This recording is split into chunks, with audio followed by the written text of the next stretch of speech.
Ignition sequence starts. 6, 5, 4, 3, 2, 1, 0. Liftoff. We have a liftoff.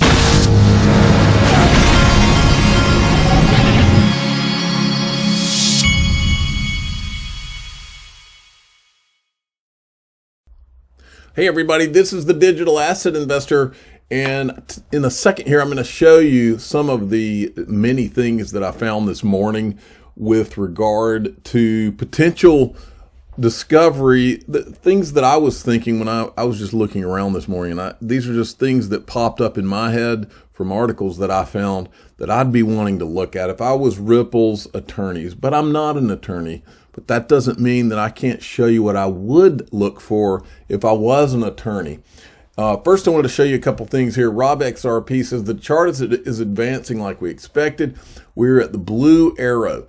The structures shows me that a breakout is imminent, probably today or tomorrow. We had our expected drop to exactly 140. We are now waiting to create number 8 candle from 2017. And then we had this from Crypto Bull. XRP update, we are back on track. And just like at the end of March, we are coiling up before the next explosive move up. This can take another 5 to 7 days to play out. Patience is key. Now, there was all kinds of questions in XRP land about the decrease in XRP circulating supply on CoinMarketCap. Well, Panda Ripple XRP found out the answer directly from Ripple. Update: Ripple is working with CoinMarketCap on the inaccurate display of XRP circulating supply. And here you'll see a text message from Ripple. You guys notice CoinMarketCap showing inaccurate circulating supply. Hi, Panda. Thank you for reaching out. We are working on resolving this issue. So it is a mistake. Now you got to see this. This is Bank XRP. And for those of you that don't follow Bank XRP, at Bank XRP. And by the way, Bank XRP's got a YouTube channel that has the archives of almost every interview or anything having to do with Ripple or XRP from the last 2 or 3 years. I spend a lot of time on his YouTube channel. You should subscribe to that. Okay, I wanted you to see this. Watch this. This is Tom Emmer. This is the same guy who was on the, he did a virtual conference where he was on with Brad Garlinghouse a few months back, and he said that XRP is not a security. Listen to what he says here. Innovators should not have to hire a team of lawyers to decipher their industry's regulations, and they shouldn't pay the price for an unclear regulatory framework created by their government.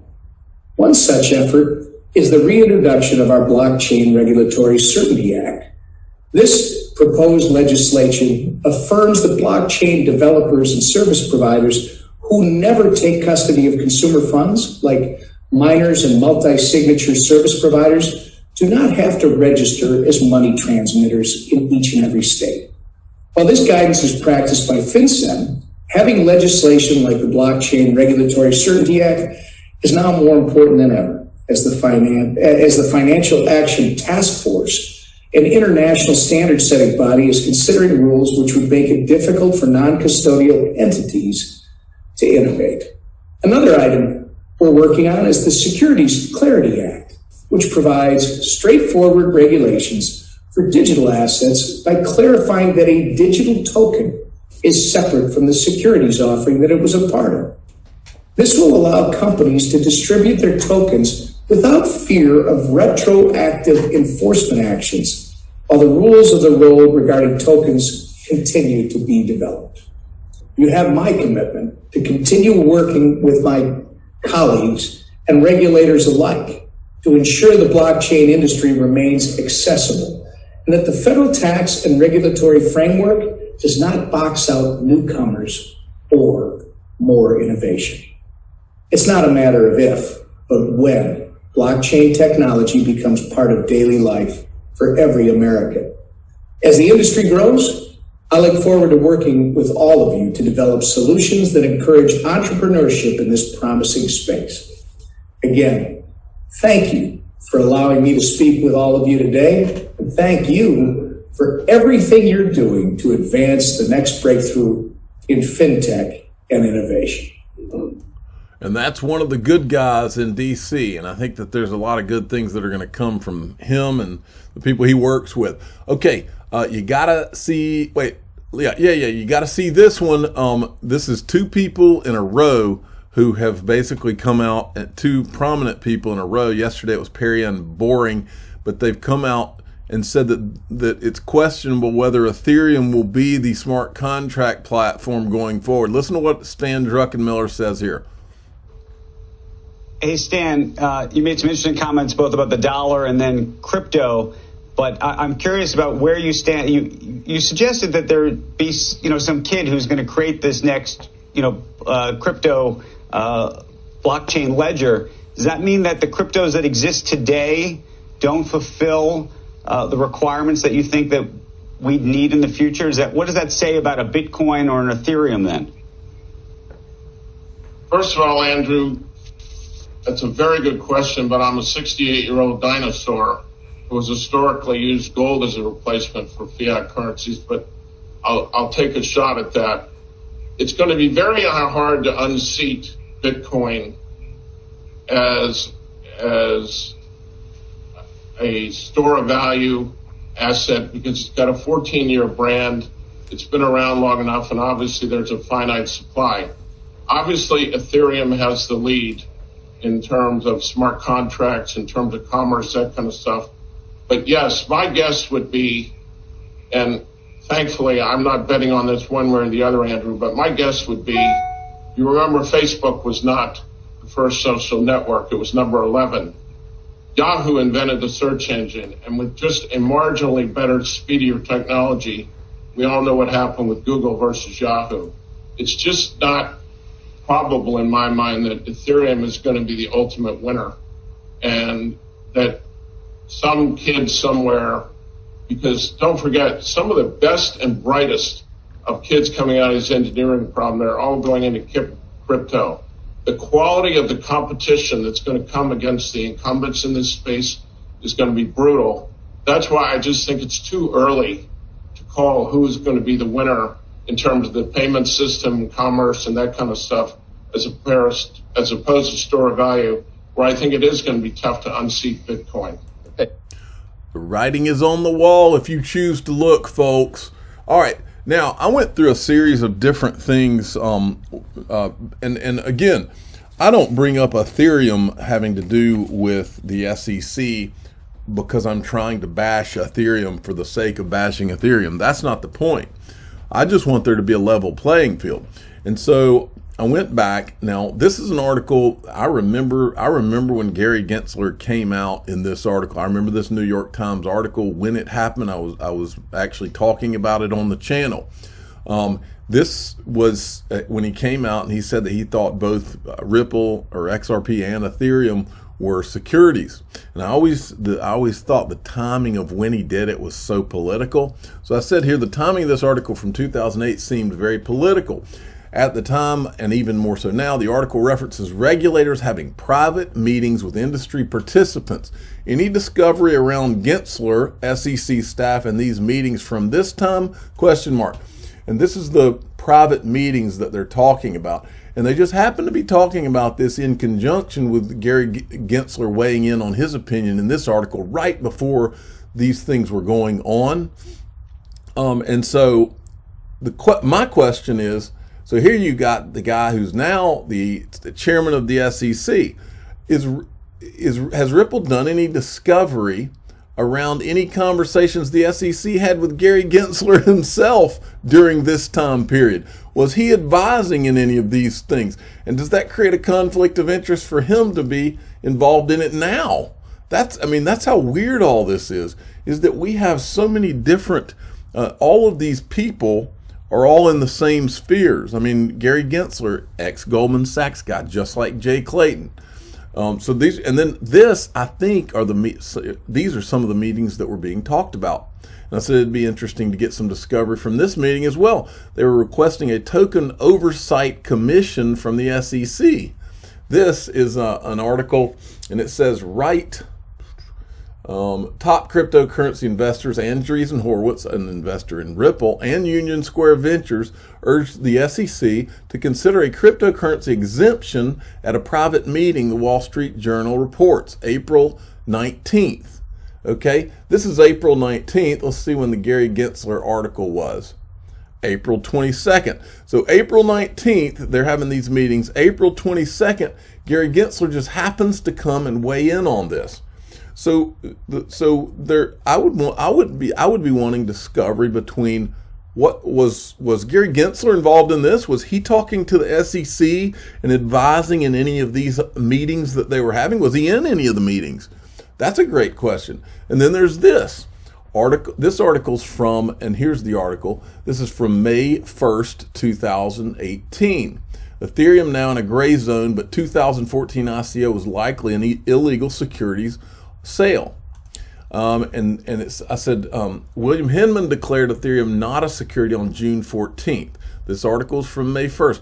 If I were Ripple, I would want to know what was said in this May 7th meeting, because they were referencing how there was going to be a May 7th meeting right here. According to WSJ, a regulatory body that will include senior SEC and CFTC officials is scheduled to discuss possible measures on the 7th. And right here in this article too, the Ethereum Foundation responded to Gensler's claims last week, saying it does not control the supply, So Gary Gensler's in this article too. So you've got, so here you've got, this is a meeting that's going to be with SEC staff and CFTC staff. Gary Gensler is previously in the CFTC. He was the chairman of the CFTC. Now he's the chairman of the SEC. Was he in this meeting? Did he go to this meeting, or did he email anybody about his thoughts on what they should do? Is there any discovery around all this? And by the way, Jay Clayton, this is his calendar. On May 7th, when they were having this meeting, he was meeting with people from Switzerland the whole day. There is no 2:45. No, the only thing on the calendar is 2:45 to 6 a.m. And so what did he do after that? I didn't see anything else from his public calendar. And then I asked this question, which is, if he was not in the meeting, did he recuse himself? And if he did recuse himself, what ties did he have that made this necessary for him to recuse himself? And then there was this one. Then I brought this up. Same thing. It said that on May 7th, the CFTC and the SEC were going to be meeting. Well, Christian Carlo was the chairman of the CFTC at the time. So was he in the meeting? Or were people on his staff in the meeting? And do we need discovery from their emails back and forth to the SEC about that meeting or around those days when they gave, because that meeting apparently is where Ethereum got its free pass. I think there's a ton of smoke there. And then we've got this. The email discovery around May 7th is where I'd be looking as Ripple and Stuart Alderati. That's when the Ethereum free pass was decided on. And it's not on Jay Clayton's calendar. And here, this was another article on May 7th, SEC, CFTC to decide whether Ethereum, other cryptocurrencies, or securities. Today is a big day for Ethereum, Ripple, and the rest of cryptocurrency world. So in other words, they're saying it's a big day for XRP as well.